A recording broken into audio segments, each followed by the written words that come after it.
ver después en qué va eso, aún no lo sabe. Pero igual, claro, nosotros sí nos alegramos mucho y esto no significa bueno, que dejas ser parte de esta familia, Daniel, eres siempre bienvenido y hoy día nos alegra mucho poder recibirte para que compartas la palabra y también al final de la prédica queremos orar por ti porque vas a comenzar también una etapa nueva en Santiago, ¿verdad? Ya, bueno, ya perdiste las conexiones familiares acá también en la región, tu mamá que ha viajado a España ahora, tu hermana que está allá, bueno, y vi a Jaime que estaba metido, parece en el Zoom también, a tu papi que también está en Santiago, así que bueno, igual nos alegra poder tenerte y conocernos y trabajar juntos para el Señor. Así que bueno, voy a orar primero ahora para la prédica.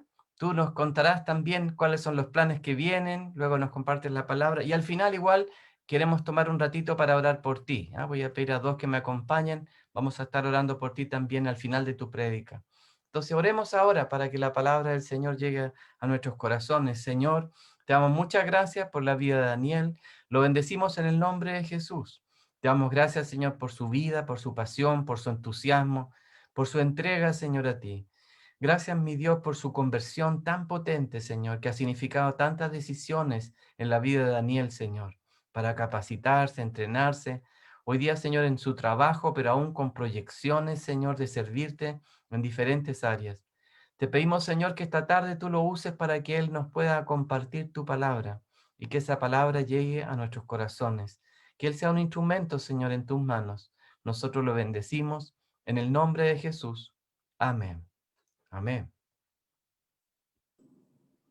Amén, gracias Waldo. ¿Me escuchan bien? ¿Me hacen así? Por sí, súper. Tengo la ventana abierta, así que si escuchan ruido, me dicen nomás y la cierro.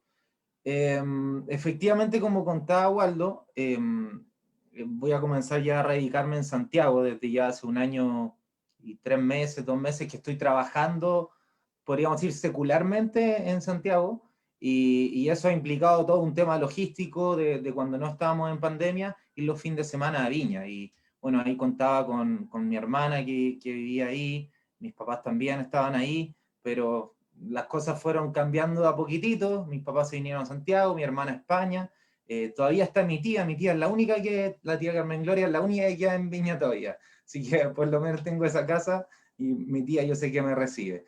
Eh, pero sí, ya vengo orando hace harto tiempo sobre esta decisión, no quería tomar una decisión apresurada, ni ya por las emociones, ni solo por lo logístico. O sea, si es que Dios no me da el visto bueno de dar el siguiente paso, empezar en una iglesia acá, no lo iba a hacer. Así que esperé varios meses para que me pudiera confirmar. Y el tema de la nueva iglesia donde voy a participar, no lo sé aún. Pues me voy a tomar un tiempo de participar con distintas iglesias. Estoy participando en algún ministerio con la iglesia La Viña, que me gusta muchísimo, en otro ministerio con la iglesia Santiago Apóstol, y ahí estoy, bueno, son iglesias con posturas bien consolidadas, pero muy distintas entre ellas, pero muy lindas al mismo tiempo. Entonces, también tengo que velar por dónde me guíe Dios. Pero en definitiva, lo que sí se viene es que voy a estudiar. Y quiero estudiar relacionado con, obviamente, teología o alguna rama de la teología para, obviamente, prepararme mejor y así poder ser un instrumento de Dios para bendecir a su iglesia. Así que eso, hoy día, después podemos con cualquiera feliz de pegarnos un llamado y les comparto en detalle, pero como bien dice Waldo, esto no es un adiós, estamos a 150 kilómetros de distancia y también estamos en Zoom conectados. Espero que ya no sea más esto del Zoom y podamos reunirnos presencialmente.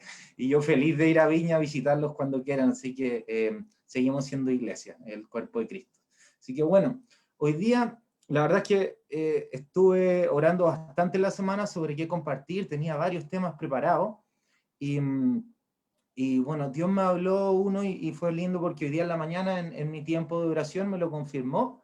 Mi tiempo de oración, hoy día decidí leer un libro en conjunto con la Biblia, estaba leyendo la biografía de Abraham Benjamin Simpson, que es el fundador de la Iglesia Alianza Misionera Cristiana, que es la misma iglesia que nosotros nos juntamos ahí presencialmente en Reñaca, que está por todo el mundo, tiene como, no sé, 600.000, 700.000 miembros, es una tremenda iglesia.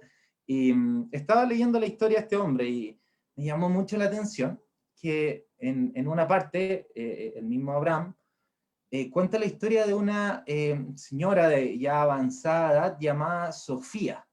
Sofía era una mujer de avanzada edad, clase muy humilde, trabajaba lavando ropa.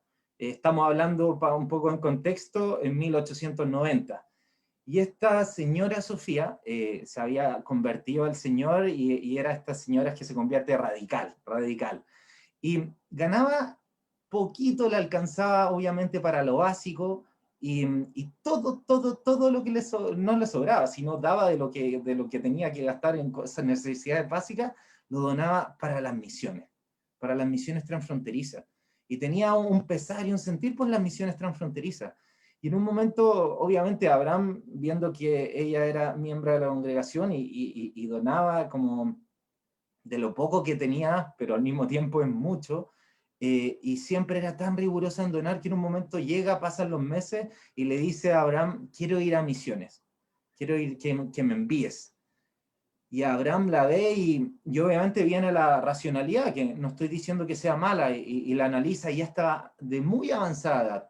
Era también analfabeta, no tenía preparación teológica, le faltaba mucho para poder ser enviada. Y Abraham, lleno del Espíritu Santo, le pide sabiduría al Señor y le dice, ¿cómo le respondo? En amor, que no puede ir. Y llega y le dice, Sofía, tú tienes una misión acá.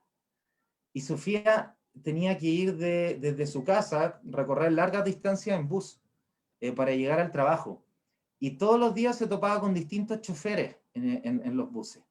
Eh, y guiado por el Espíritu Santo, Abraham le dice, tú tienes un llamado a predicarle a los choferes de los buses. Y eres misionera para esos choferes.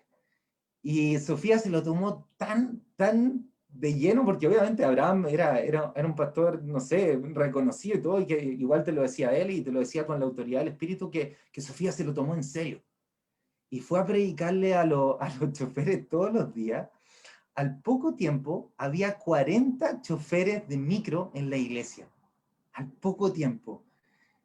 Y ese es el tema que les quiero compartir hoy día. Y es que tú también estás llamado a misiones.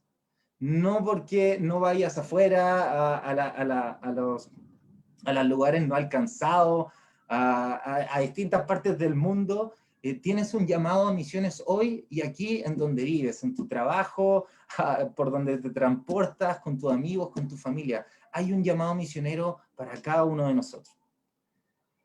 Y para abordar esto ya de manera profunda bíblicamente, vamos a abordar el libro, la epístola primera de Corintios, capítulo 9, del versículo 19 al 23. Les voy a compartir un poquito el contexto de esta carta de Pablo. Esta epístola que escribió Pablo a la iglesia de Corintio, la escribió alrededor de 1 o 2 años después de haber establecido la iglesia allí. Fue una ciudad, o sea, Corintio fue una ciudad muy difícil de evangelizar, si pudiéramos decir así. Era una ciudad portuaria en donde toda la mercadería, todo el comercio pasaba desde Italia, España, hacia Asia, Fenicia y Egipto. Y entonces, imagínense que muchas culturas pasaban por ahí, muchas religiones pasaban por ahí. La cantidad de templos que había en esa ciudad era muchísima, era muy diversa. Al mismo tiempo, como era una ciudad rica por la cantidad de comercio que pasaba por ahí, se desarrolló también en la educación. Y era una ciudad en que sus ciudadanos, valga la redundancia, se dedicaban mucho a la filosofía. Entonces, cuando Pablo llegó a establecer la iglesia en Corintio, él mismo lo dice en su carta, dice, parafraseando un poco como, yo no vine con sabiduría humana, sino vine con poder de Dios. Pablo entendía que no podía llegar ante esta cultura en Corintio, donde ellos eran muy doctos, eran muy filósofos, a solo argumentar, a solo una apologética. Él tenía que llegar con poder de Dios. Y estableció esta iglesia con poder de Dios, con milagros, con dones, etc. Y se fue de ahí con una iglesia totalmente sólida. ¿Y qué pasó después? Pasó 1 o 2 años, como les mencioné, y comenzaron a llegar rumores, quejas, preguntas sobre distintas doctrinas dentro de la iglesia, sobre qué hacer con el tema, por ejemplo, el rol de las mujeres, qué hacer, cómo podemos comportarnos en las reuniones, cuál realmente es la libertad que tenemos en Cristo, nos podemos mover en libertad. Y acá pasa algo muy tremendo, porque también se mete con fuerza lo que era el gnosticismo. Y esta libertad, llegó la creencia, lo que dice el gnosticismo es que, una de las tantas cosas que dice el gnosticismo, es que somos libres en nuestro cuerpo, podemos hacer lo que queramos con nuestro cuerpo. Es nuestro espíritu el que está conectado con Dios. Entonces separaban el cuerpo del espíritu y cometían una cantidad de pecados con el cuerpo horrible. Horrible. Entonces, en medio de ese contexto, le llegaron todas estas preguntas y todas estas prácticas. Y Pablo, haber llegado hace 1 o 2 años con todo el amor y con toda la esperanza y fe en Cristo para que esta iglesia estuviera bien establecida, se topa con esto, con una iglesia totalmente desordenada, llena de pecado, malas prácticas. Y yo no sé, pero o sea, si yo dedico mi ministerio a full a eso y con todo mi amor, y también sale en la misma carta que Pablo oraba mucho por la iglesia de Corintios. Al principio sale la carta, oraba mucho por ellos. En este 1 año y medio, 2 años que estuvo separado, oraba y oraba por ellos.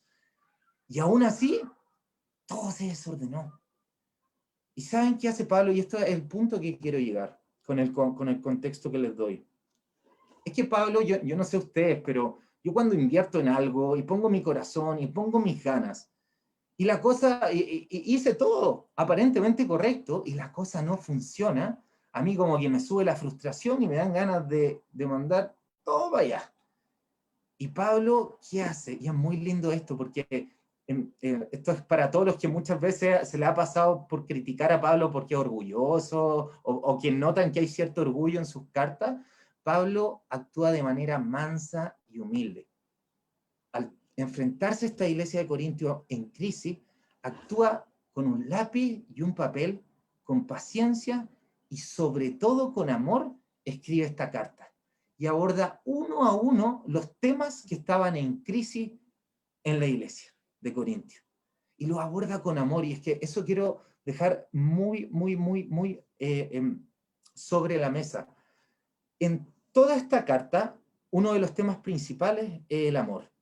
Podríamos decir en que entre 1 Corintios 7, 8 hasta el 11 se ve ya de manifiesto el amor en su culmine con 1 Corintios 13, donde recordamos, me imagino que toda esa carta en donde Pablo describe el amor, y siempre citamos 1 Corintios 13, el amor todo lo espera, todo lo sufre, el amor es benigno, y Pablo define el amor, y más allá de la esperanza y la fe, el amor es el que persevera, el que se mantiene para siempre. Y es tan lindo como vemos esto, y es en este contexto en donde Pablo habla del amor. Y hay ciertas cosas que nos dan a entender por qué Pablo define aquí, para la iglesia de Corintio, el amor. Había también muy fuerte el seguimiento, había muchos seguidores, seguidoras, más que nada, de la diosa Afrodita. La diosa Afrodita se le llamaba, muy chistoso, la diosa del amor. Y era una diosa que tenía 1000 sacerdotisas, y estas 1000 sacerdotisas la adoraban en el día, y en la noche iban a prostituirse. Y se le llamaba, muy chistosamente, la diosa del amor. Y es por eso que Pablo también es intencionado en definir el amor. Él define el amor entendiendo como lo que decía Juan, que Dios es amor en 1 Juan 4. Y nos da a entender que esta descripción que él hace del amor está describiendo a Dios mismo, a Jesús mismo. Y es muy lindo ver esto y también conectarlo con lo que dice Jesús en Juan 17, en su última oración. Juan 17:3 dice: y esta es la vida eterna, que te conozcan a ti y a tu Hijo, a quien has enviado. Y si conectamos las cosas un poquito acá, y decimos, Dios es amor, la vida eterna es conocerlo a Él. La vida eterna se trata de entender y conocer a Dios. y Dios es amor. Entonces tenemos que ir entendiendo cada vez más. Tenemos toda nuestra vida eterna para entender lo que es el amor. Es tremendo, es muy, muy profundo esto. Y ahora ya con este contexto, entendiendo que esta carta se escribe de manera subyacente, con amor, desde amor, por amor y todo amor, es que vamos ahora a los versículos que nos convocan. 1 Corintios 9, voy a leer dos versiones porque igual es un poquito confuso porque se repiten varias palabras y nos da claridad igual leer dos versiones. Voy a leer la Reina Valera primero. Sale, por lo cual, siendo libre de todos, versículo 19, me he hecho siervo de todos para ganar a mayor número. Me he hecho a los judíos como judío para ganar a los judíos, a los que están sujetos a la ley, aunque yo no esté sujeto a la ley, como sujeto a la ley, para ganar a los que están sujetos a la ley. A los que están sin ley, como si yo estuviera sin ley, no estando yo sin ley de Dios, sino bajo la ley de Cristo, para ganar a los que están sin ley. Me he hecho débil a los débiles, para ganar a los débiles. A todos me he hecho de todo, para que de todos modos salve a algunos. Y esto hago por causa del Evangelio, para hacerme copartícipe de él. Ahora voy a leer la NTV, que es mi versión preferida. Nos puede dar un poco más de claridad. Dice, versículo 19, a pesar de que soy un hombre libre y sin amo, me he hecho esclavo de todos para llevar a muchos a Cristo. Cuando estaba con los judíos, vivía como un judío para llevar a los judíos a Cristo. Cuando estaba con los que siguen la ley judía, yo también vivía bajo esa ley. A pesar de que no estoy sujeto a la ley, me sujetaba a ella para poder llevar a Cristo a los que están bajo la ley. Cuando estoy con los gentiles, quienes no siguen la ley judía, yo también vivo independiente de esa ley para llevarlos a Cristo. Pero no ignoro la ley de Dios, obedezco la ley de Cristo. Cuando estoy con los que son débiles, me hago débiles con ellos, porque deseo llevar a los débiles a Cristo. Sí, con todos trato de encontrar, ojo, con todos trato de encontrar algo que tengamos en común. Y hago todo lo posible para salvar a algunos. Hago lo que sea para difundir la buena noticia y participar de sus bendiciones. Amén. En medio de este contexto, el contexto en 1 Corintios 9, Pablo está abordando un tema muy curioso sobre el alimento a los ídolos, sobre la comida sacrificada para los ídolos. Y habla, el tema central, podríamos decir, de estos 3 capítulos, 8, 9 y 10, aborda la libertad que tenemos como cristianos, como hijos de Dios. Y esta libertad, y acá aborda como dos situaciones, es que, por un lado, si estamos con una persona, un judío, compartiendo una comida, y esta comida fue sacrificada a los ídolos, por amor a ese judío, nosotros deberíamos abstenernos de comer la comida sacrificada a los ídolos, para cuidar el corazón de estos judíos. Pero si estoy solo, o si estoy con gentiles, que no le importa comer esta comida sacrificada a los ídolos, puedo disfrutar de mi libertad en Cristo y comer esta comida sacrificada a los ídolos. Entonces, hay dos escenarios en donde, a pesar de, en el escenario que estoy con el judío, a pesar de yo ser libre, por amor, no pongo manifiesto toda mi libertad, porque yo sé que comer, como hijo de Dios, sé que comer comida sacrificada a los ídolos, estamos bajo la soberanía de Dios y Él es todopoderoso, y una comida no es que no la vayamos a poder comer porque estuvo sacrificada a ídolos. La soberanía de Dios está por sobre eso. Así que podemos, en nuestra libertad en Cristo, podemos comer de esa comida. Entonces, tema central, uno de los puntos principales acá es la libertad que tenemos como cristianos. Y hablando de esta libertad, es en estos versículos que acabamos de leer que Pablo da su propio ejemplo de lo que es la libertad en Cristo. Vamos al versículo 19. El versículo 19 decía, por lo cual, siendo libre de todos, me he hecho siervo de todos para ganar a mayor número. Como les conté, Pablo tenía todo el derecho de ser libre y disfrutar de esa libertad en Cristo. Pero Pablo decide hacerse siervo. La versión NTV dice, decide por amor hacerse esclavo. ¿Para qué? Porque él tenía un propósito, que era compartir el evangelio. Era el acto de amor más puro que hay, compartir el evangelio para que las personas conozcan a Cristo. Pablo tenía eso en cuenta y estaba dispuesto a sacrificar su libertad en Cristo y hacerse siervo, hacerse esclavo, con tal de compartir el evangelio de manera más eficaz. Luego en el versículo 20 dice, me he hecho a los judíos como judío, para ganar a los judíos, a los que están sujetos a la ley, aunque yo no esté sujeto a la ley, como sujeto a la ley, para ganar a los que están sujetos a la ley. Y acá, ya entendiendo que Pablo se va de comportarse bajo la ley con los judíos, después de comportarse de manera libre con los gentiles, después de decir que es libre en Cristo, después de hacerse débil, después, como que yo empiezo a sentir que Pablo un poquito, no sé si a la primera que yo lo leía, sentía como que Pablo va con el viento. Hay un dicho muy chistoso que dice, va donde calienta el sol. Pero no es así, no es para nada así. La gran diferencia, y es que por eso les di el contexto del amor al principio, es que Pablo se mueve así, adapta su exterior, sus conductas externas, manteniendo el interior, manteniendo su corazón sujeto a la ley de Cristo. Y la ley de Cristo es amor, es obedecer por amor. Y esa es la gran diferencia, que Pablo llega y se comporta ahora, como estamos leyendo en el versículo 20, sujeto a la ley, por amor a los judíos.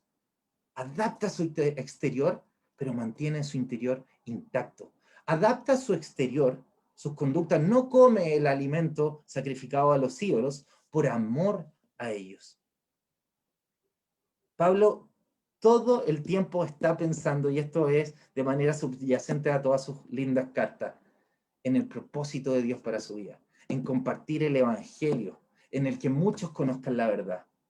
Y eso se ve acá. Versículo 21 dice, a los que están sin ley, como si yo estuviera sin ley, no estando yo sin ley, sino bajo la ley de Cristo, para ganar a los que están sin ley. Como les comenté al principio, la iglesia, o sea, la ciudad en Corintio, estaba mayoritariamente poblada por gentiles. Imagínense tirando un porcentaje, 80% gentiles, 10% judíos, 10% griegos. Pero la mayoría eran gentiles. Entonces, el gran desafío que tuvo Pablo cuando fue a la iglesia en Corintio fue comportarse, fue convivir, fue relacionarse con gentiles. Y tuvo que, a pesar de tener un background, un pasado totalmente judío, fariseo, amaba la ley, él tuvo que cambiar completamente y actuar como casi que si no conociera la ley. Y naturalmente se convivía con ellos. ¿Por qué? Por amor, para ganar a los que están sin ley. Y acá, esta parte yo creo que es la que nos debería tocar mucho. No sé si se han preguntado cuántas oportunidades tienen ustedes, cuántas oportunidades tengo yo en mi diario vivir, en la semana. Los que tenemos trabajo acá seculares, que somos la mayoría, ¿cuántas oportunidades tenemos de hacernos uno con ellos?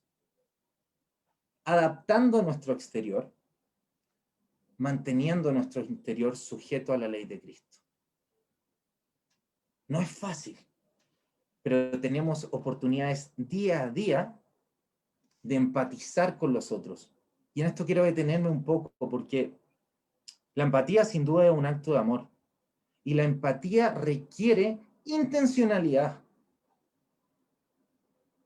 Cuando estamos con un compañero en el trabajo, un grupo en el trabajo o un grupo de amigos que no somos tan amigos y no nos gusta escuchar lo que ellos hablan, o que estamos con este grupo de trabajo que habla ciertos temas que a nosotros no nos gustan, pero simplemente porque no nos interesa. ¿Qué haría Pablo con ellos? Yo creo que Pablo sería intencionado en involucrarse con ellos, en estudiar sus temas, en empatizar, en conectar con ellos, hacerse uno con ellos. ¿Para qué? Para crear una plataforma de confianza. Y en esa plataforma de confianza, cuando ya comienzan a confiar en ti, te hacen parte del grupo, predica. Sé distinto, mantente santo, predica con tu testimonio. Y cuando esté la oportunidad, predica con la Biblia así saliendo de tu boca, porque de la abundancia del corazón salen nuestras palabras. Y luego en el versículo 22 y 23, dice, me he hecho débil a los débiles, para ganar a los débiles. A todos me he hecho de todo, para que de todos modos salve a algunos. A todos me he hecho de todo, para que de todos modos salve a algunos. Y esto hago por causa del Evangelio, para hacerme copartícipe de él. Aquí ya en este versículo mi cabeza explotó. ¿Y por qué explotó cuando estaba en mis tiempos con Dios? Fue porque está bien, entendiendo el contexto y todo, entendía por qué Pablo toma el escenario de actuar como bajo la ley, para empatizar con los judíos. Y luego toma el escenario, por el 80% de personas en Corintios, de actuar sin estar bajo la ley, para tener empatía con los gentiles.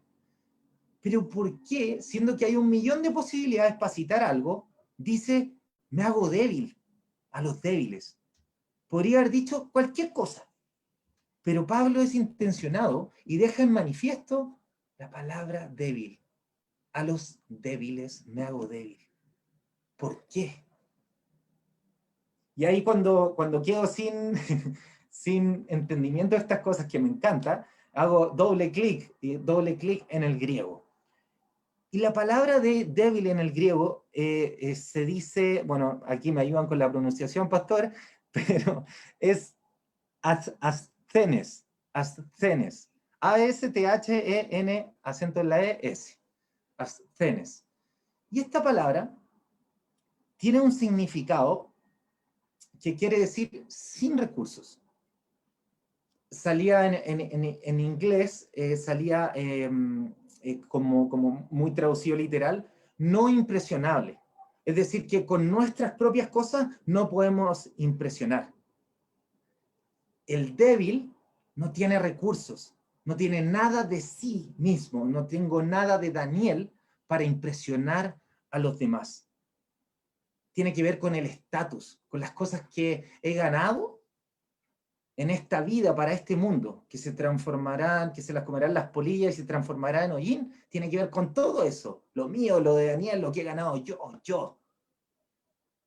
Pero Pablo apunta a los débiles, a los que se desprenden de eso.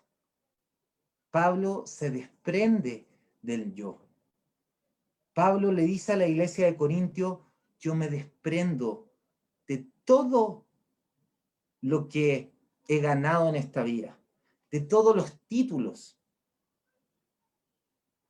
de ser fariseo, de la mejor casta, de ser romano, de ser uno de los mejores en entendimiento teológico, se le sabía la ley al revés y al derecho.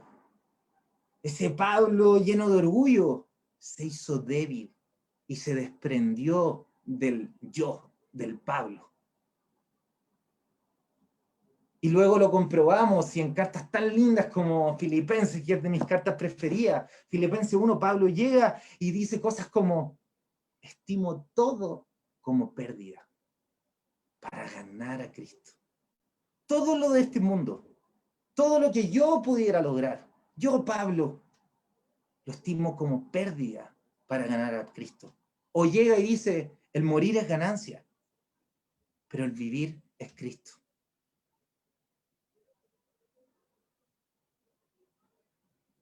O termina diciendo en Filipenses 4 que el propósito de su vida, todo el propósito de su vida, es llevar a los creyentes en alegría a Cristo.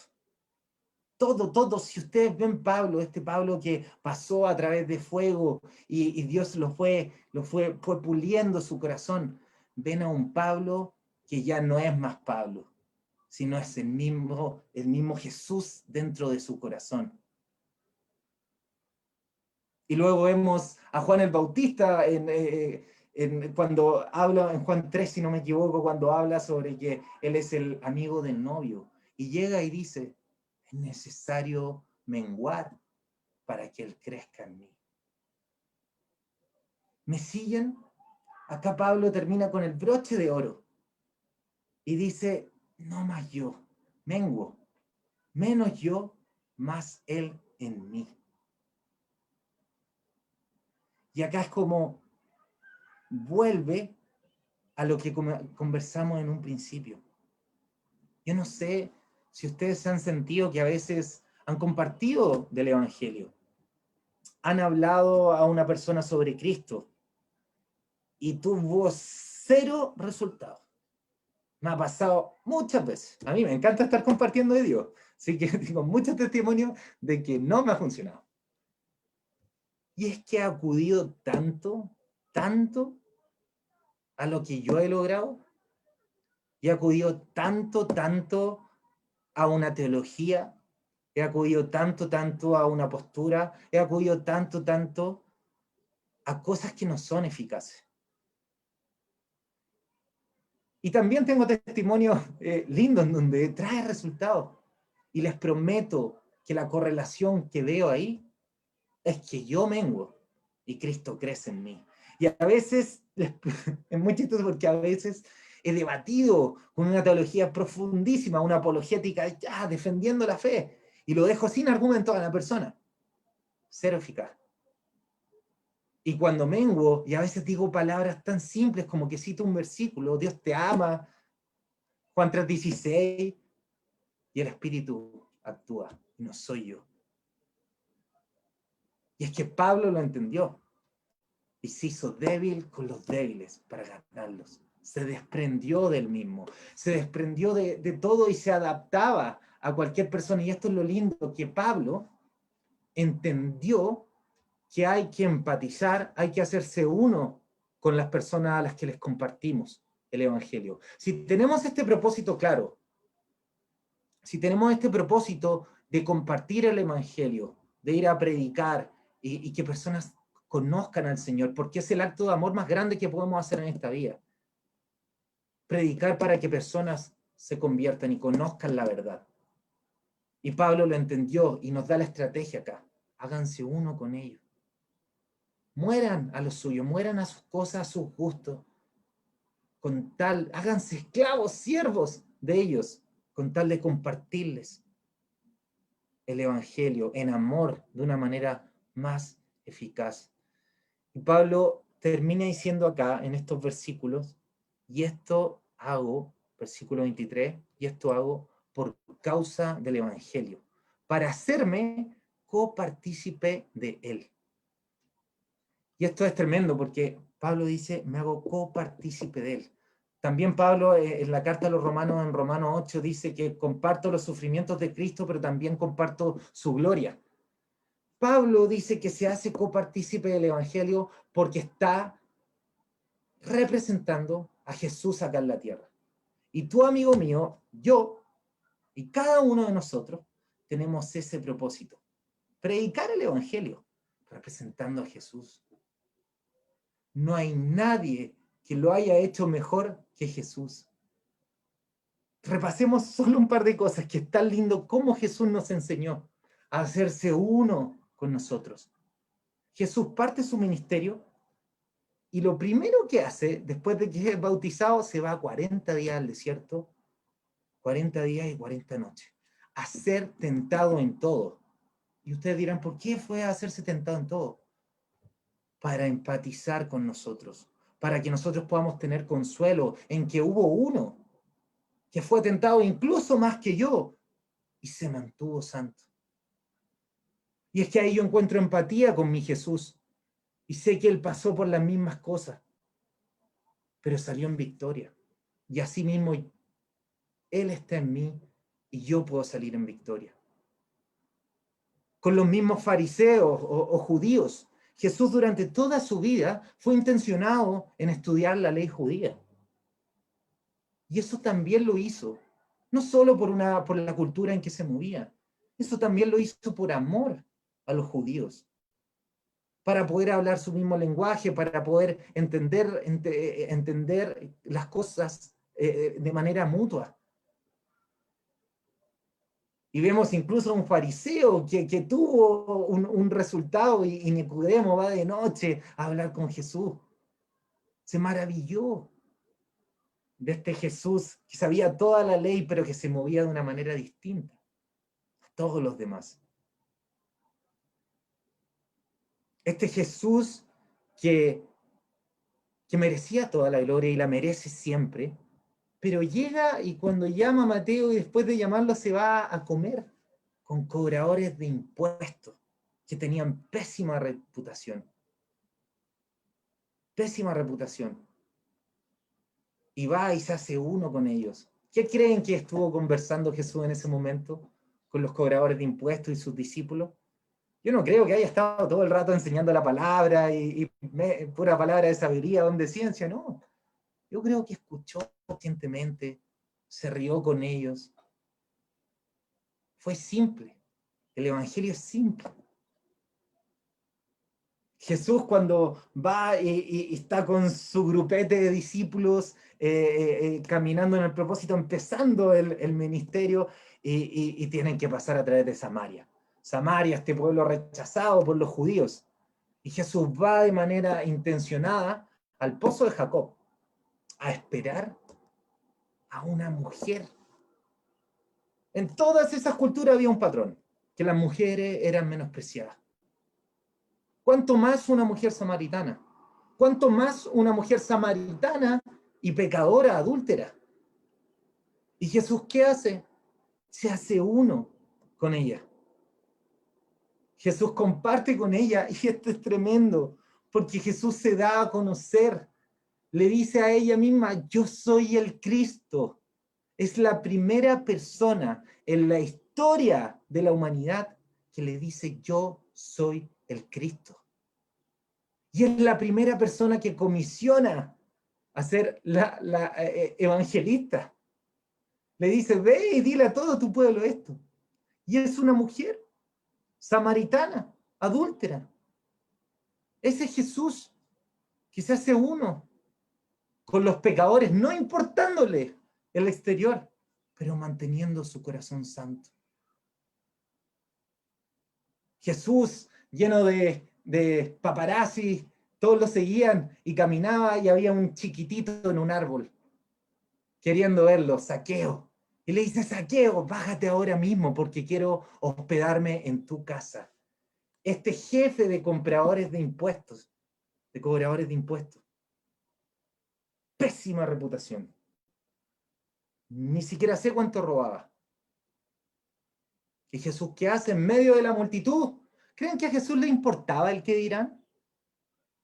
En medio de la multitud llega y le dice que va a hospedarse en la casa de Zaqueo. ¿Para qué? Para que Zaqueo cambiara su vida, para que Zaqueo conociera la verdad, por amor.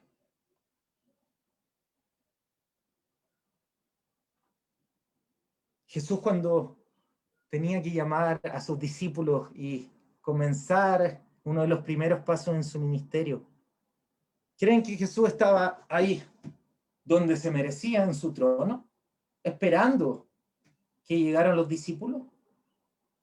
Este sí, este no, este sí, este no. ¿Saben qué hace Jesús? Los va a buscar.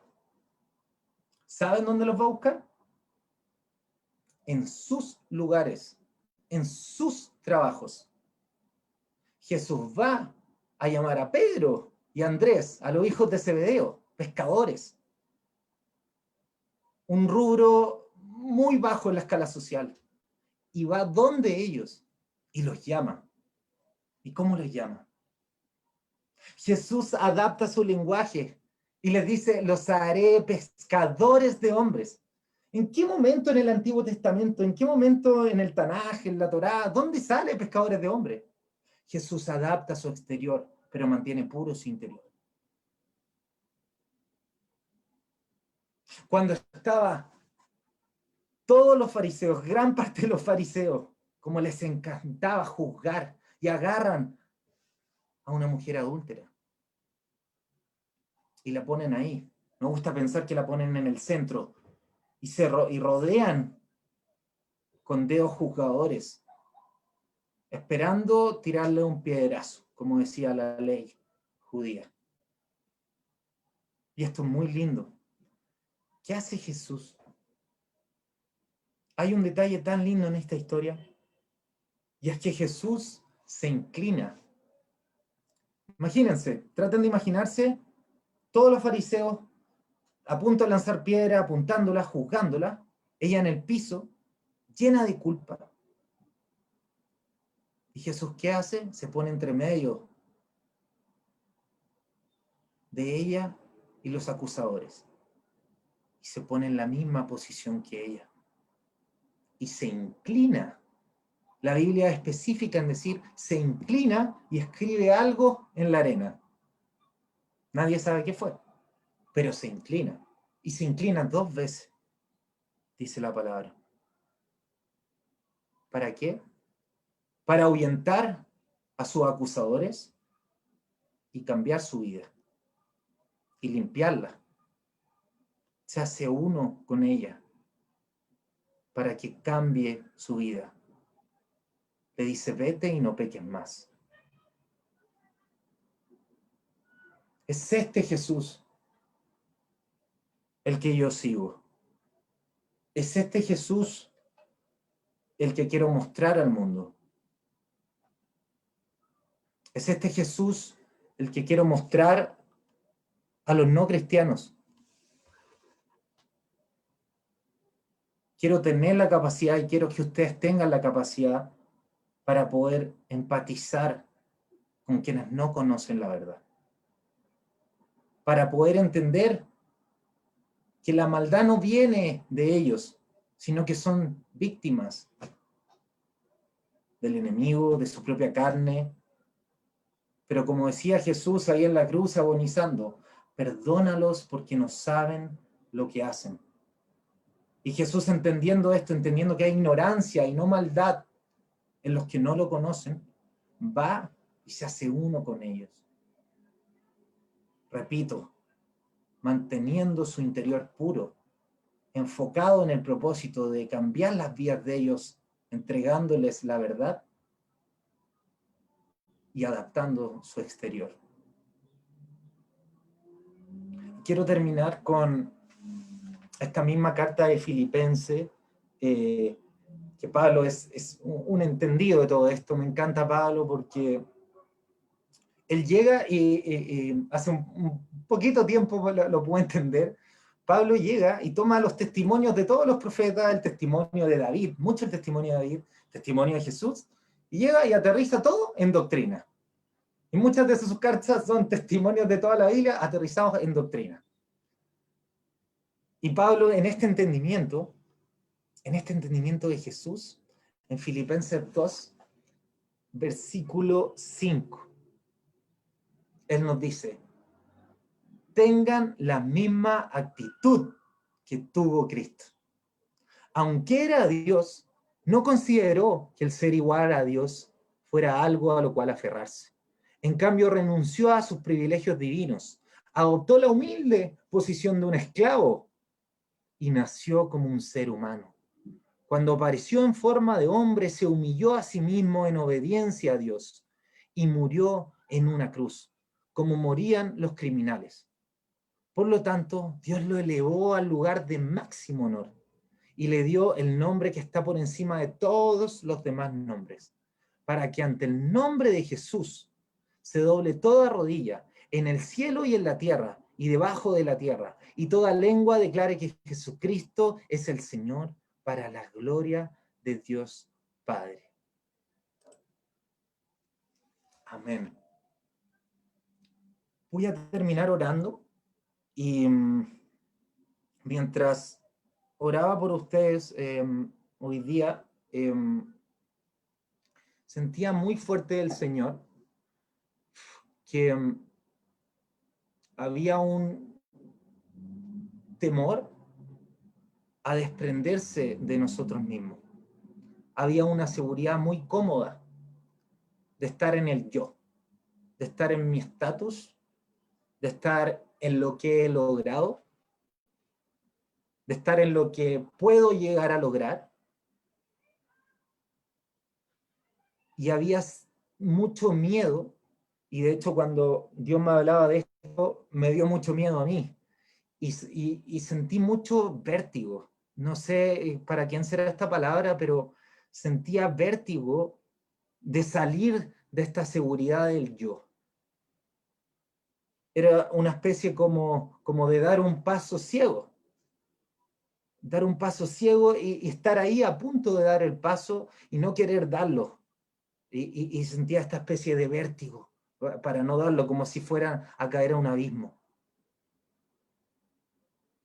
Y le quiero decir o les quiero decir que no es así, que no caerán al abismo, porque hay un Dios que los ama, que los protege, que está con ustedes y que lo que más quiere en el mundo es que disfruten de esta libertad y de esta identidad como un regalo que Él pagó en su sacrificio, para que disfrutemos de esta libertad hoy, desprendiéndonos de este yo para disfrutar de Él en nosotros y así predicarlo. Papá, te damos gracias por este lindo tiempo, gracias por cada uno de los corazones y personas que están acá. Te doy gracias porque tú eres suficiente, tú eres más que suficiente y siempre lo has sido. Tú, Jesús, te vistes de el buen maestro, te vistes y nos demuestras cómo hay que vivir esta vida. Nos entiendes mejor que nadie. Papá, ayúdanos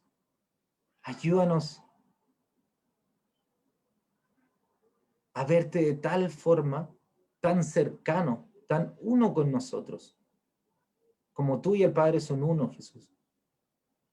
Así nosotros queremos ser uno contigo y somos uno a través de tu Espíritu.